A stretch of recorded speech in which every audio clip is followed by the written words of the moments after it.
What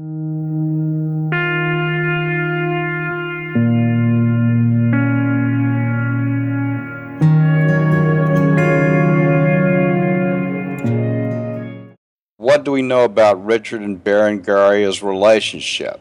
Do we know anything of note about Berengaria herself? Not a huge amount. I mean, she's the sort of shadowy figure that exists in the Chronicles. She's there, she's about, but she doesn't really ever come off the historical page in the same way that Richard does, which is a shame, really, because it's quite a shame that we don't really know a lot more about her or relationship to Richard.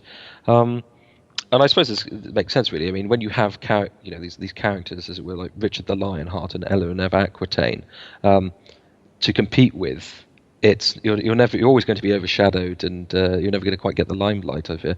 But we don't know as much as we'd like, unfortunately. I mean, they marry, and Richard marries her as part of his. As part of an alliance with King Sancho VI of Navarre, who her father, and this secures his the southern border of Aquitaine, Aquitaine and Navarre, against the county of Toulouse and the counts of Toulouse, with whom Dukes of Aquitaine and the Angevins had been having an on-and-off series of conflicts with over dominance of the region for some 30, 40 years. And this secures this just before he goes on crusade. He's got someone to watch his southern border and help exert dominance over the region. And we don't tend to think of Richard the Lionheart in terms of international diplomacy and politics. We tend to think of him as, as a warrior and a fighter and a general, things like that. But he is actually quite good at these sort of things. He's very much aware of this, and his marriage with Berengaria is part of this grander strategy to secure the so-called Angevin Empire in his absence while he's on crusade. Well, the next thing, of course, this brings up is the persistent myth, or it just keeps popping up, about Richard's supposed homosexuality or tendencies that way. There's a well-known passage in the Gesta Regis Riccardi, written by Roger of Howden, that Richard sharing a bed with Philip of France. The argument that Richard may have been homosexual is one that is regularly advanced. And I, for one, have never really been that convinced by the argument that's been put forward. What I think we tend to do is we are perhaps projecting our own very modern notions of what is or what constitutes homosexuality, and projecting them back onto the Middle Ages more readily, certainly with the rise of things like looking into the history of homosexuality, gender history, things like that, that we've maybe tried to seek out things, and maybe we're looking for them and finding them in places where maybe they don't really exist. The idea of homosexuality in the Middle Ages, of what constitutes someone being a homosexual and what is a homosexual act, is very different to what we would consider it now. So you have this famous scene, obviously, where Richard kisses Philip II, and then they get into bed. This is not the sort of homosexual act. This is the sort of kiss of peace, homage, trust between two rulers, or between a vassal and his lord. And the act of getting into bed is literally just that, a political stage show, political act of showing that they are in bed together, that there is this level of trust and but between them. I think what we're doing is reading maybe homosexuality into homosociality, and I don't think really Richard is homosexual. I mean, he does marry Berengaria, and though they produce no children, the lack of children itself is not exactly conclusive proof of homosexuality. And he does have a bastard child. He does have an illegitimate child, Philip of Cognac. So at the very least, if it is the case that Richard was homosexual, he's not exclusively homosexual, as the case must be. I don't think it really works. I certainly recall the word from the medieval Latin. The word they used for the love that is between Richard and Philip is not a word that, while it can be translated as love, is not the word for love that would imply sexual or lust or romantic relationships, as opposed to sort of I think it's respect and or familiarity, that sort of love.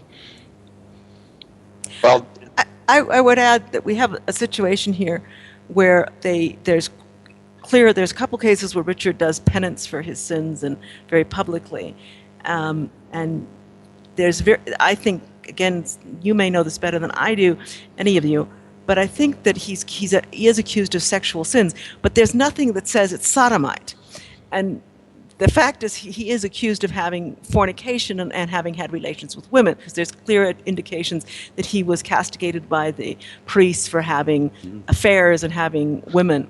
The other thing I think that's key here is, correct me if I'm wrong, but my understanding was the church, yes, fornication was a sin, and yes, adultery was a sin, but it was very common. It happened all the time. Priests had concubines. Popes had concubines. Men sinned. Sodomy was on a different level of sin. Sodomy was considered absolutely a unnatural, you don't talk about this kind of sin. Right, yeah.